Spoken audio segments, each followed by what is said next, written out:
As my wife sat there, devastated, I moved toward Sophia, grabbing her roughly by the waist. Without a word, he bent her over the couch, right in front of Elizabeth, and began having rough, degrading fun in the bed. But let's start from the beginning. Right after your subscription to this channel for 10 years, Elizabeth and I had what I believe to be the perfect marriage. We lived in our sprawling estate, a testament to my architectural prowess and our shared success. Every curve, every line of that house was designed by my own hand, a labor of love for the woman I adored. "Darling, are you ready?" I called out, adjusting my cuff links as I waited at the foot of our grand staircase. Another charity gala, another night of schmoozing with the city's elite. Elizabeth descended, a vision in a sleek black dress that hugged her curves. "Sorry to keep you waiting, Alex. You know how I like to make an entrance." I couldn't help but smile. Even after a decade, she still took my breath away. "You look stunning as always." The drive to the event was quiet, but I didn't think much of it. Elizabeth was probably just tired from a long day at her boutique. She'd been working late more often lately, but I admired her dedication to her business. At the gala, we fell into our usual routine. I discussed upcoming projects with potential clients while Elizabeth charmed everyone around her. I caught glimpses of her throughout the night, her laugh tinkling above the crowd. Her hand touched in someone's arm as she spoke. It was all so familiar, so comfortable. "Another successful night," I remarked as we headed home. "Did you manage to drum up any new business for the boutique?" Elizabeth's smile seemed strained. "Oh, you know how these things go. It's all about planting seeds." I nodded, not pressing further. That's how our relationship worked. I trusted her implicitly, never questioning, never doubting. As we pulled into our driveway, I couldn't help but feel a swell of pride. This was our life, carefully constructed and meticulously maintained. Little did I know that the foundation was already cracking beneath my feet. The next morning I woke early as usual. Elizabeth was still asleep, her blonde hair spread across the pillow. I resisted the urge to wake her, instead heading to my home office to get a head start on the day. Hours passed before I heard her stirring. When she appeared in the doorway of my office, she looked tired, despite having slept in late. "Night at the boutique again?" I asked, glancing up from my blueprints. She nodded, running a hand through her tousled hair. "You know how it is this time of year. So much to do." I did know, or at least I thought I did. I never questioned her late nights or her growing distance. After all, we were both busy professionals. It was just the natural ebb and flow of a long-term relationship, wasn't it? One day, my phone buzzed, interrupting my concentration. "Mr. Blackwood." My assistant's voice crackled through the intercom. "There's a Sophia Caldwell here to see you. She says it's urgent." I frowned, tapping my pen against the desk. Sophia Caldwell, Vincent's wife. We'd exchanged pleasantries at a gala but never had a real conversation. What could she want? "Send her in," I said, curiosity getting the better of me. The door opened, and Sophia strode in. Her face was a mask of composure, but I could see the tension in her jaw, the slight tremor in her hands as she clutched her purse. "Alexander," she said, her voice clipped. "Thank you for seeing me on such short notice." "Of course," I replied, gesturing to the chair across from me. "What can I do for you?" Sophia sat down, her back ramrod straight. She didn't waste time on small talk. "I have something you need to see," she said, pulling out her phone. "It's about Elizabeth." My heart skipped a beat. "Elizabeth, what about her?" Sophia's eyes met mine, filled with a mixture of pity and determination. "I'm sorry, Alexander, but your wife is having an affair with my husband." The world seemed to tilt on its axis. I gripped the edge of my desk, struggling to process her words. That's impossible," I stammered. "You must be mistaken." "I wish I was," Sophia said, her voice soft but firm. She held out her phone. "But I have proof." With trembling hands, I took the device. Sophia had pulled up a video. I hit play, and my entire world shattered. There was Elizabeth, my beautiful, perfect wife, wrapped in the arms of Vincent Caldwell. They were in a hotel room, kissing passionately, hands roaming over each other's bodies. I felt sick to my stomach, but I couldn't look away. How long? I managed to choke out. Months, Sophia replied. Maybe longer. I hired a private investigator when I first suspected Vincent was cheating. What he uncovered was extensive. She took the phone back, swiping through a seemingly endless collection of photos, videos, and text messages. Each one was another dagger to my heart. I'm so sorry, Alexander, Sophia said, her voice gentle. I know how much this hurts. I've been living with this knowledge for weeks now. I leaned back in my chair, feeling hollow. The initial shock was fading, replaced by a cold, simmering rage. Elizabeth had betrayed me, made a fool of me. All those late nights at the boutique, the distant looks, the half-hearted kisses, it all made sense now. Thank you for telling me, I said, surprised by how steady my voice sounded. I appreciate your honesty. Sophia nodded, studying me carefully. You're taking this better than I expected. Oh, I assure you, I'm not taking it well at all, I said, letting out a harsh laugh. I'm just processing. I understand, she said. I've had more time to come to terms with it.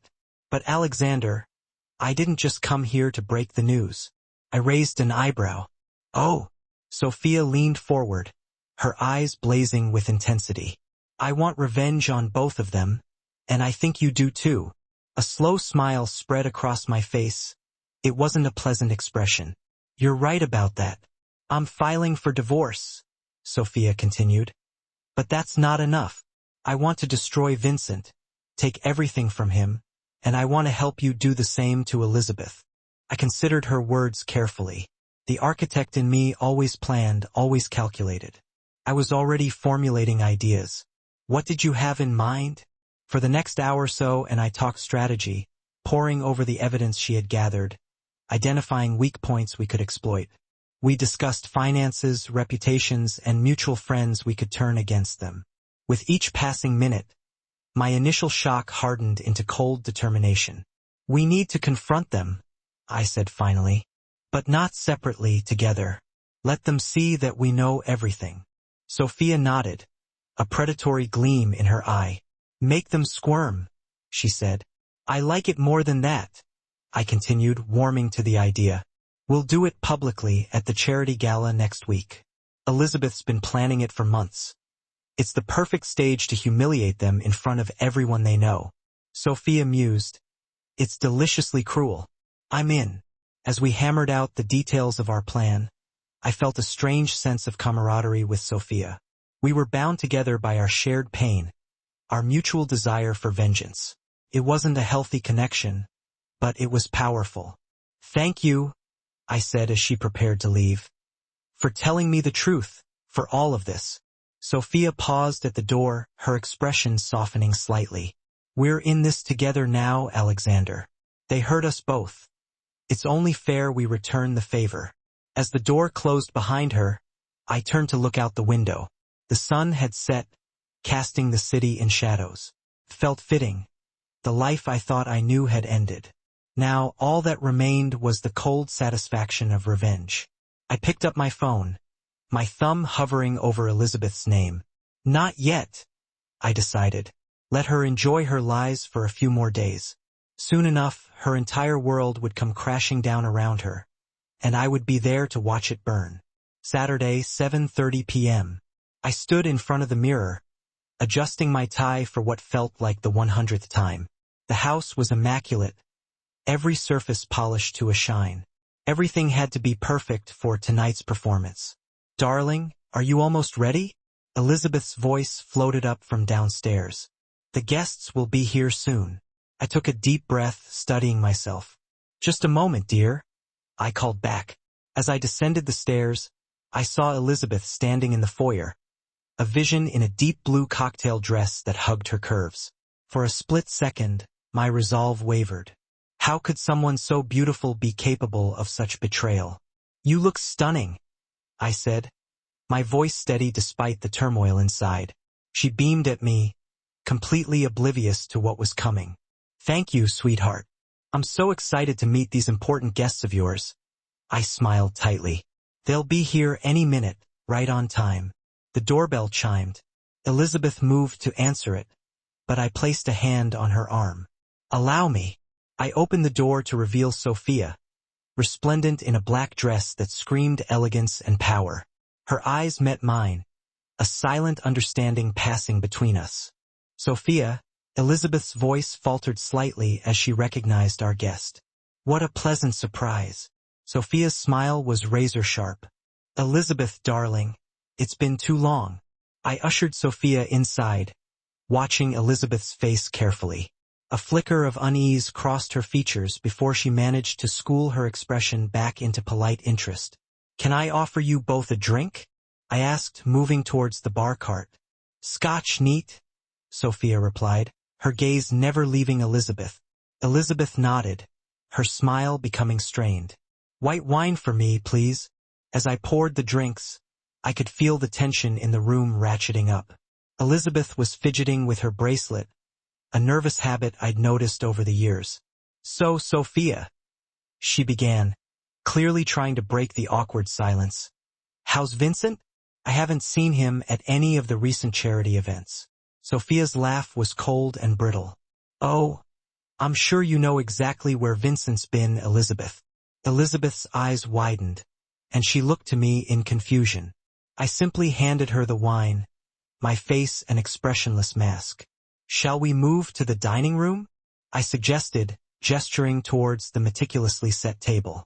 As we sat down, I could see Elizabeth's discomfort growing.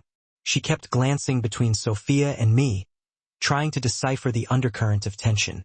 This all looks lovely, Alexander commented, his voice dripping with false sweetness. You've always had such impeccable taste, he added. Thank you, I replied, my tone equally saccharine. I do pride myself on attention to detail. Elizabeth shifted in her seat. So, what kind of business are you involved in, Sophia? I don't believe we've ever discussed it. Sophia's smile was predatory. Oh, a little of this, a little of that. Mostly, I've been focusing on, shall we say, investigative work lately. I watched as the color drained from Elizabeth's face. She took a large gulp of her wine, nearly choking on it. Are you all right, dear? I asked, feigning concern. She nodded quickly. Yes, just went down the wrong way. The dinner proceeded with stilted conversation, each word loaded with double meanings that Elizabeth was clearly struggling to interpret. By the time we moved to the living room for after-dinner drinks, she was visibly on edge. You know, Elizabeth, Sophia began, settling into an armchair. I've always admired your dedication to your boutique. All those late nights must be so exhausting. Elizabeth's laugh was high and nervous. Oh, you know how it is. The fashion world never sleeps. Indeed, I chimed in. And all those business trips too. It's a wonder you find time for anything else. Elizabeth's eyes darted between us, realization slowly dawning on her face. I don't know what you mean, she stammered. Oh, I think you do, Elizabeth. Sophia leaned forward, her voice dropping to a dangerous purr. In fact, I think you know exactly what we're talking about. Without warning, Sophia pulled out her phone and handed it to me. I took it, my fingers steady despite the adrenaline coursing through my veins. Elizabeth, darling, I said, my voice eerily calm. There's something I'd like you to see. I pressed play on the video and turned the screen towards her. Elizabeth's gasp was audible as she saw herself on the screen, locked in a passionate embrace with Vincent. In what was clearly a hotel room, she whispered, her face a mask of horror. This can't be, she added, but Sophia replied. Oh, but it is. Her voice was like ice and she continued. And there's plenty more where that came from. She scrolled through the photos and videos, each one more damning than the last. Elizabeth's betrayal played out in high definition, leaving no room for denial or excuses. Elizabeth's eyes were wide with panic. Her breath came in short gasps. Alexander, I can explain, she stammered, but I held up a hand, silencing her. The satisfaction of seeing her world crumble was intoxicating. I don't think there's anything left to explain, Elizabeth. The evidence speaks for itself. I stood there, watching Elizabeth's face contort as the reality of her situation sank in. Her perfect mask cracked, revealing the desperation underneath. Alexander, I can explain, she repeated, her voice trembling. I didn't move a muscle. My gaze remained fixed on her, cold and unforgiving. I had no interest in her excuses or lies. I'd heard enough of those. Please, you have to understand, Elizabeth pleaded, tears welling up in her eyes. It didn't mean anything. Vincent and I cut her off, my voice like ice. Spare me the details. I think the photos speak for themselves, don't you? Sophia stood beside me, a quiet presence radiating satisfaction. I could feel her eyes darting between Elizabeth and me, savoring every moment of this spectacle. Elizabeth's composure shattered completely. Tears streamed down her face, ruining her perfectly applied makeup. She looked small and pathetic, nothing like the confident woman who'd been by my side all these years. What do you want from me? She sobbed, her shoulders shaking. I took a step closer, towering over her. I want you to feel every bit of the pain and humiliation you've caused me, I said, my voice low and dangerous. This is just the beginning, Elizabeth. You think this is bad? Wait until everyone at the gala finds out what kind of person you really are. Her eyes widened in horror. No, Alexander, please. Not the gala, I've worked so hard on it. You can't. I can't. I sneered. Ruin your reputation. Destroy everything you've built? Funny. I thought that's exactly what you did to our marriage. Elizabeth crumpled to the floor, her sobs echoing through the room. But I felt nothing. No pity, no remorse, just a cold, hard satisfaction. I turned to Sophia, who met my gaze with a slight nod. We weren't done yet. This was just the first act in our carefully orchestrated revenge. Elizabeth thought this was bad. She had no idea what was coming next. Elizabeth sat there, devastated, her sobs filling the room like a sad symphony. I moved toward Sophia, a cold determination coursing through my veins. I grabbed her roughly by the waist, my hands firm and unyielding. Without a word, I bent her over the couch right in front of Elizabeth. I could feel Sophia's compliance, her willingness to be a part of this twisted revenge. I lifted Sophia's dress, exposing her, and she maintained eye contact with Elizabeth. Her expression was a mixed canvas of fun and triumph. I unzipped my pants, my intentions clear. I was going to take her backyard, right in front of my cheating wife. Each movement was a physical manifestation of my hatred, my contempt for Elizabeth. I wanted her to see, to understand the depth of her betrayal and the consequences that came with it. Elizabeth's world was disintegrating before her eyes, and there was nothing she could do to stop it. She had betrayed me, had lied to me, and now she was paying the price. I could see the shock in Elizabeth's eyes, the disbelief that I could do something so cruel, so visceral. But she had underestimated me, had underestimated the depth of my rage. The room was filled with a mix of sounds, Sophia's moans, Elizabeth's sobs, the rhythm of me. It was a symphony of revenge, a melody of betrayal and consequences. And I was the conductor, orchestrating every note, every beat. Half an hour later, I watched as Elizabeth's world crumbled. Her sobs echoed through the pristine living room. The sight of her on the floor, the realization of her downfall, should have fazed me. Instead, a cold, calculating fire burned within me. Beside me, Sophia adjusted her dress, smoothing out the wrinkles, as if none of this had fazed her. Get up, I commanded, my voice calm, devoid of any warmth or pity. Elizabeth looked up, her tear-streaked face a mask of desperation. Alexander, please, she whispered, her voice broken. I watched her for a moment before turning my attention to Sophia.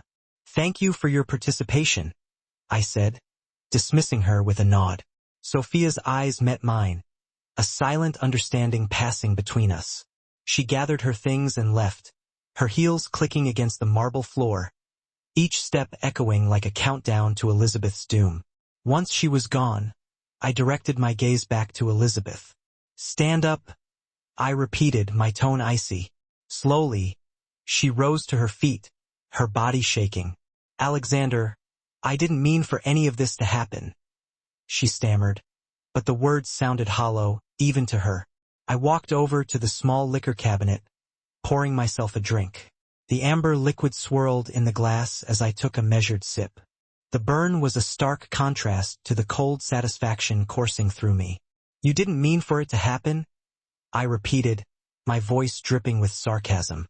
That's your excuse? Her sobs grew louder, but I ignored them. You thought you could get away with it, that I wouldn't find out. She shook her head, her blonde waves spilling over her shoulders. I made a mistake, she whimpered. No, I corrected, putting my drink down. You made a choice and now you pay. Without another word, I reached into my jacket pocket and pulled out a stack of papers, throwing them onto the coffee table in front of her. Sign these, I instructed.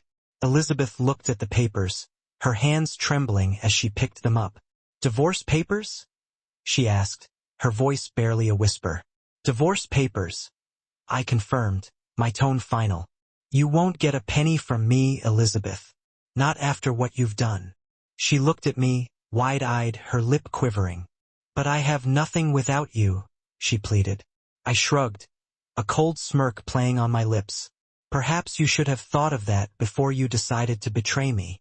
Her hands shook as she signed the papers, each stroke of the pen a nail in the coffin of her former life. When she was done, she dropped the pen and collapsed into a chair, her shoulders heaving with sobs.